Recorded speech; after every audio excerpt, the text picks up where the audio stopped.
Hey everybody, welcome back. We're, considering we have a streak of one, I got a big smile on my face.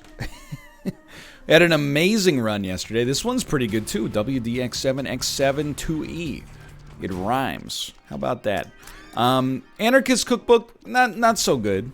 It's not an XL floor, so we will go in here right off the bat. It has its uses. Not gonna say it doesn't have its uses. Look at that. That's a big yield. But it's not amazing. But everything else on this run is honestly like pretty sick. 7 rate of fire, 3.57 damage. We're already at the second row. Oh jeez, of HP here.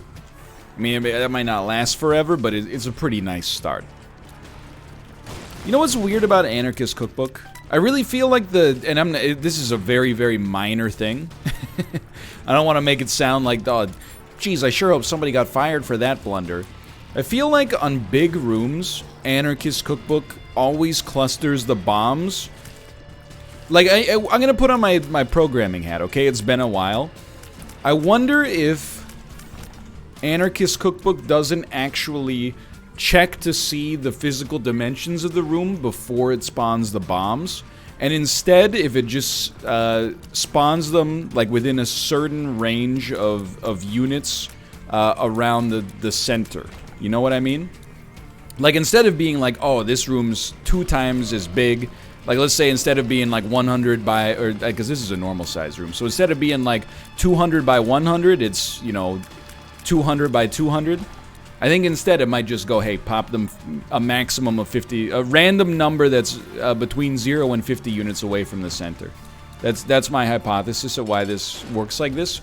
But I will also say, I wonder if that doesn't make it substantially better against bosses that don't really move that much on big rooms.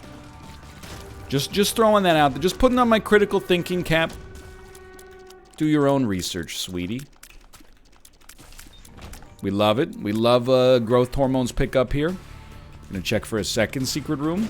This is, with 2 bombs, it's a really, really, really good time to get a regular secret room. We've kind of been struggling with them lately.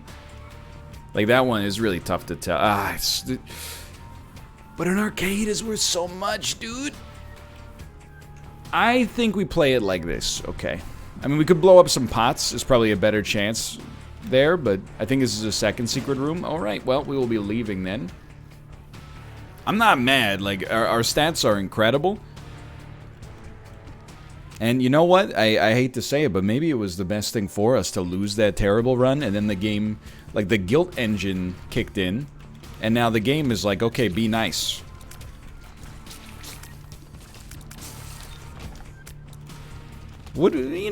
Sometimes pity can be a powerful motivator for people to help you out, I suppose. And we got tons of spirit hearts. We'll come in here. You know what? We don't have an arcade, but we got a little pseudo arcade.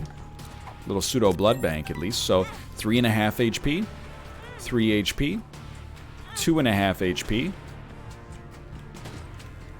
Not yet.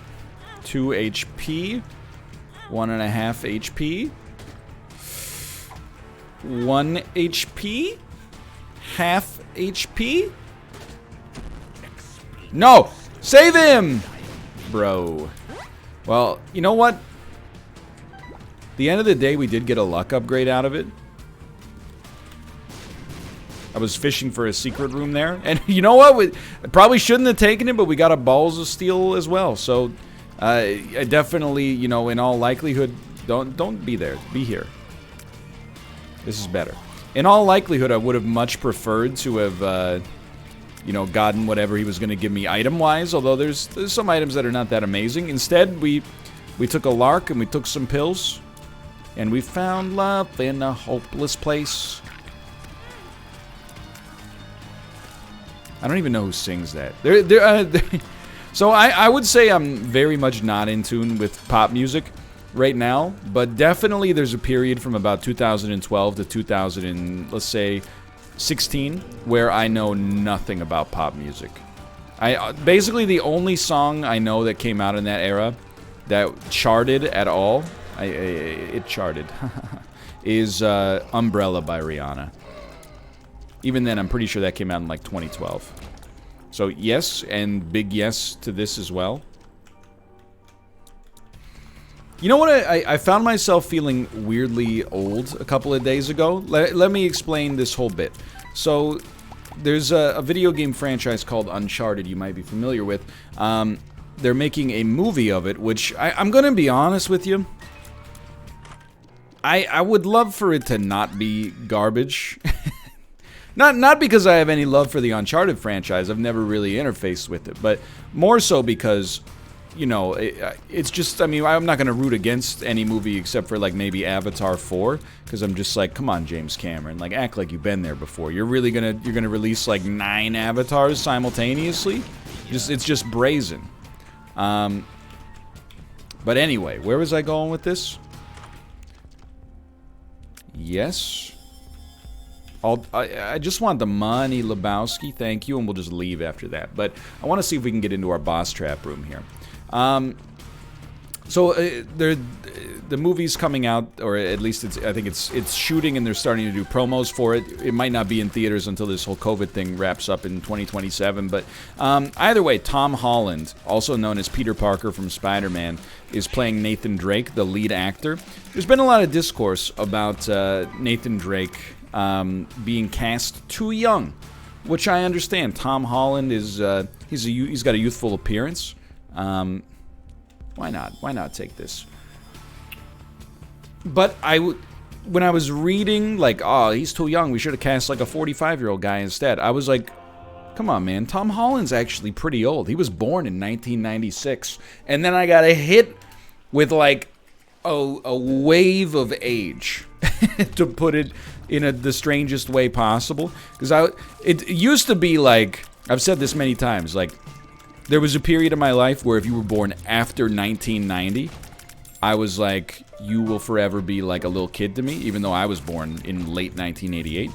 And then, like, for the rest of my life, and I apologize if this applies to you, I mean no disrespect, it's really illogical, but if you were born after the year 2000, for the rest of my life, you will be 10 years old. If your, like, ID says that you were born post the year 2000, it's my bad, but you will always be a little kid to me. At least at first, and then I'll think about it and be like, oh no, it's 2040, like you're actually approaching middle age, maybe. But this is maybe like the first time I've ever been like, come on, he's old enough. He's 8 years younger than me. Most people, or at least at the early stages of your life, you don't get to say that for a while, you know? It's like there's not too many like 18-year-olds that are like, come on, he can play a convincing adult. He's 10. You know, you got to be a certain age to be able to say that. And apparently, it was just a realization that dawned on me that I have finally reached that age. He does look young. I'll give you that. You know, he's a young-looking guy. I definitely looked a lot older than him when I was 24.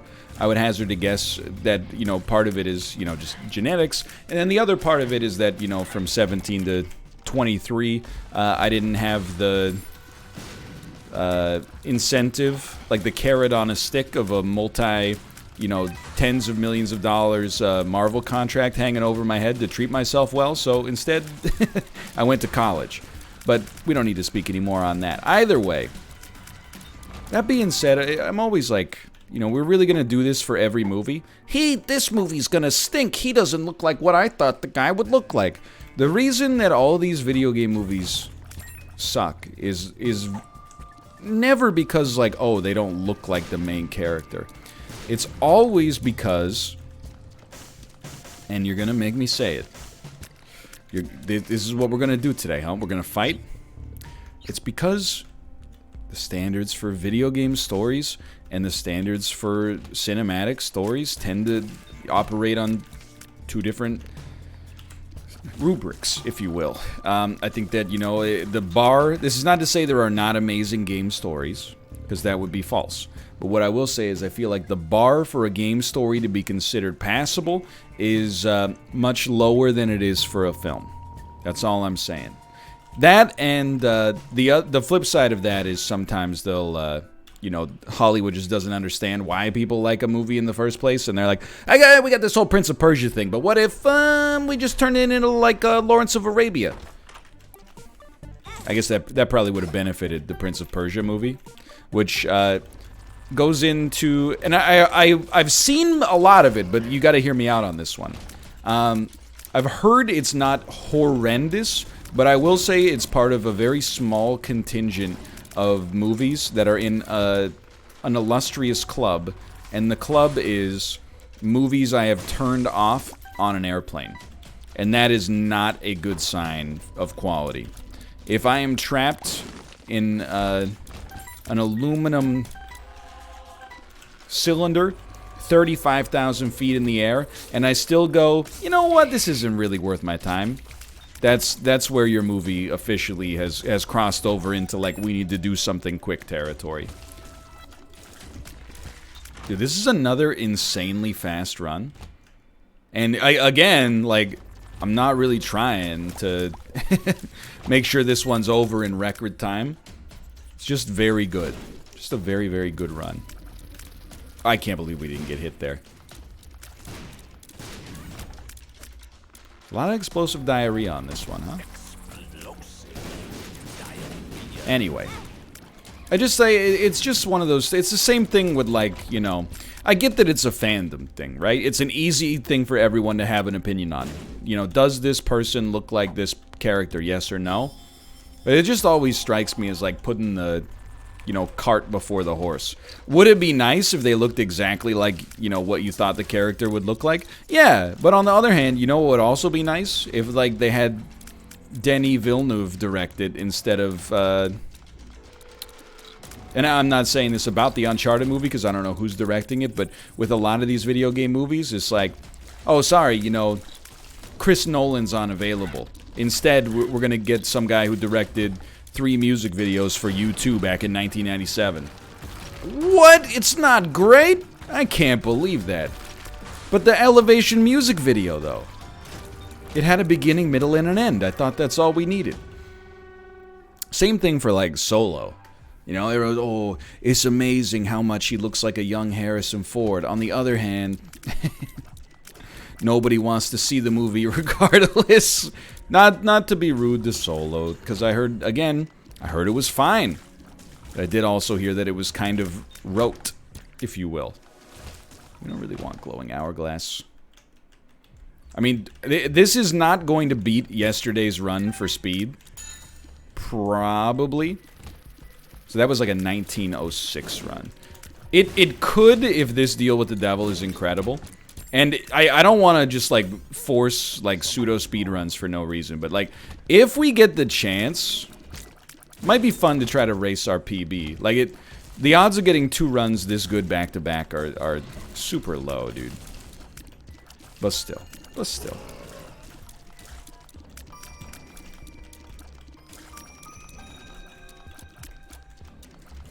Did you know, I wish I could source this, but I do believe it for what it's worth. I saw a chart for, you know what? Seth Rogen tweeted it.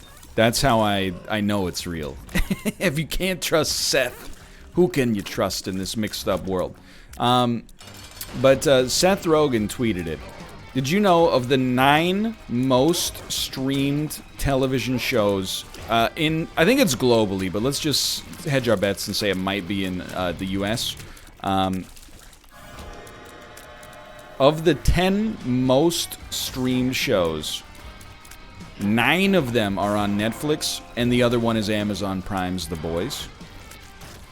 I guess I can't really say I'm surprised, because, you know, Netflix has a couple of things going for it.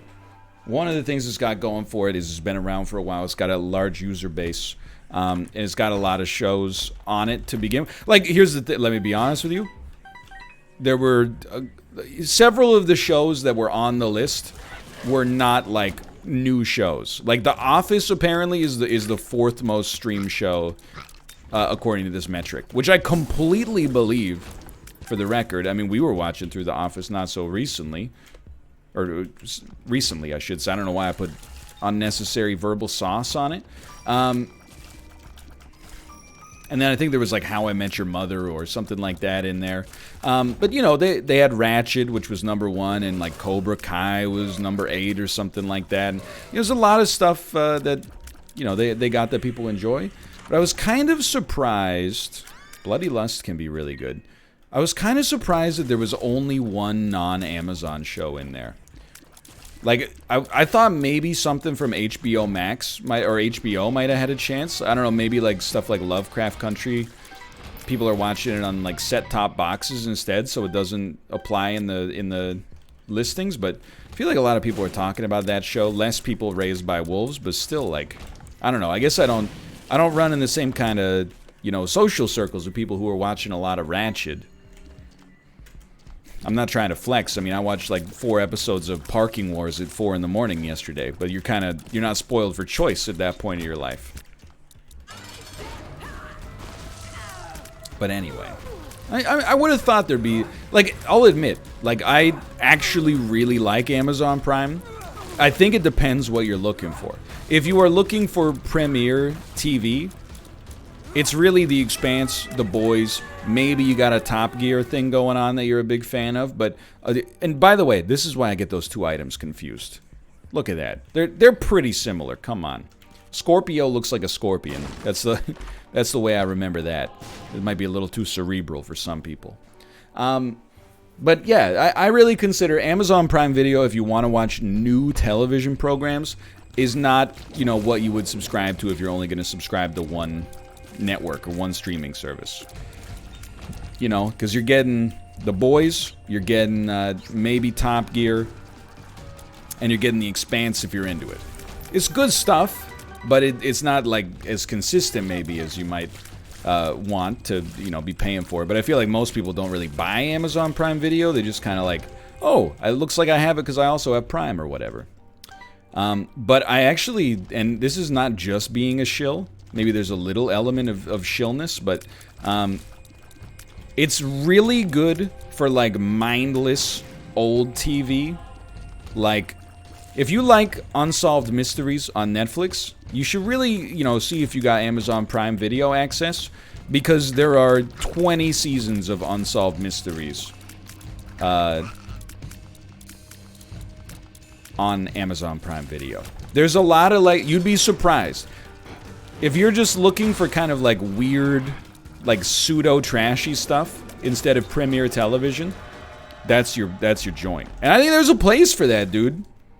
I'm not trying to make any enemies here. But I will say, I mean, I'm in one of those periods now where I'm like, man, I kind of, like, hate Netflix again. Not hate, but I'm, like, unimpressed. I think in order to get value out of a Netflix subscription at this point, because really, like, what do I use it for? Once a month, a movie or a TV show comes out where I'm like, yeah, I'll watch a season of that, or I'll watch the trial of the Chicago 7, and I'm happy to have and the subscription's not particularly expensive, even though they keep raising the price.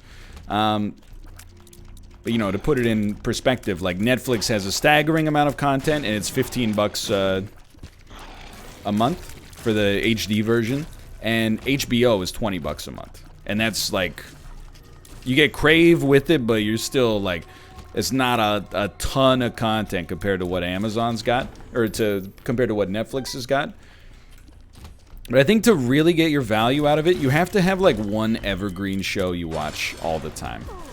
Like, if you're one of those people who just watches The Office over and over, you watch Friends over and over, or, you know, like, once, because they're getting Seinfeld on Netflix, like, next year or 2 years from now or something. It's a huge brokered multi-billion-dollar deal. Once they get Seinfeld, I can be one of those guys who's like, I don't know what to watch. Just put on, like, a random Seinfeld episode. George, you can't pee in the shower!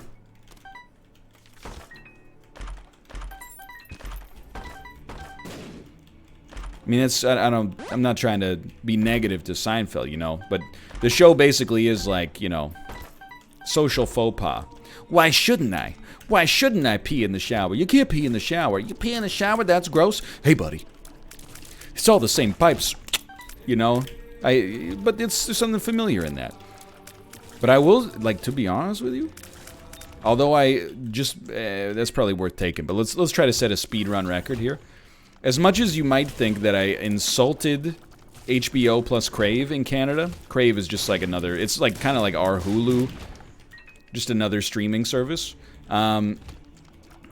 I actually, and I was telling Corey this, because he got his free trial of HBO, I think, to watch, like, Lovecraft Country or Raised by Wolves or something.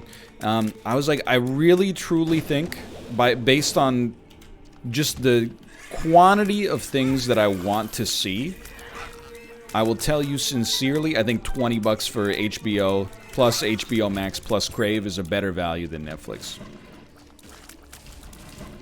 I might be in the minority there, but you know, when you consider the breadth of movies you get access to as a result of that, I'm willing to stand by it. So we are not going to beat the speed of our previous run, but this is going to be a mighty quick one regardless. We're going to be like probably 3 minutes off, but that's still like, you know, that's 2 wins in the time it took for us to generate 1 loss. Now, I'm no actuary, but I feel like, mathematically speaking, that's kind of a big dub for us. Go ahead, hit me. It'll only make me stronger than you could ever imagine.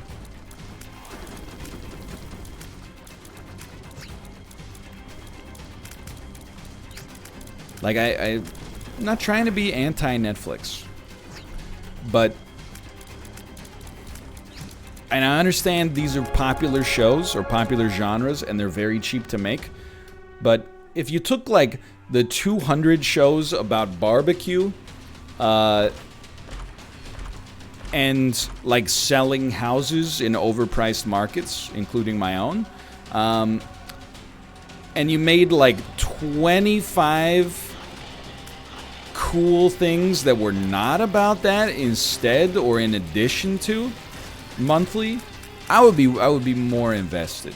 But as it is, like, you want to watch Selling Sunset? Do you want to watch Tiny House Nation? Do you want to watch Great Chefs of America Barbecue Edition, the Great American Barbecue Challenge, Chef's Table Barbecue? Honestly, I've watched a little Chef's Table Barbecue. It's actually like great human interest sort of stuff, but it is, on the other hand, also just like, you know, more of the same sort of food-related content.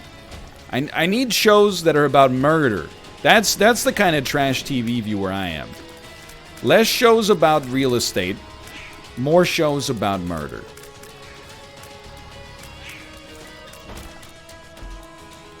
I don't care if it makes me a hypocrite. I can't watch any more shows and be like, ooh, I don't like that light fixture in the bathroom. It's not the kind I gotta put on a facade just to interface. Watch a show about, you know, crime and be like, oh, he shouldn't have done that. Yeah, no kidding. It's murder. Uh-oh. Careful, Robert Durst. He doesn't know his mic's on. Oh, no, he's got AirPods in. He's about to admit to a bunch of crimes in a documentary. That's why we're pulling the big numbers on YouTube lately. Making references to the 2015 HBO documentary about the life and crimes of Robert Durst called The Jinx. Everybody's like, man, I can't get enough of those meta references to The Jinx on a premium cable network that, I don't know, like 8% of planet Earth has access to begin with. You know, they don't think it be like it is, but it do, is something I've always said with respect to that. God, you can't hurt me, okay? At this point in my Isaac career, doing damage won't hurt me. I've become immune in some ways. Go ahead. See if it bothers me. Here's a hint. It doesn't. Alright. 2 wins in a row. We're almost halfway to the value of our previous streak.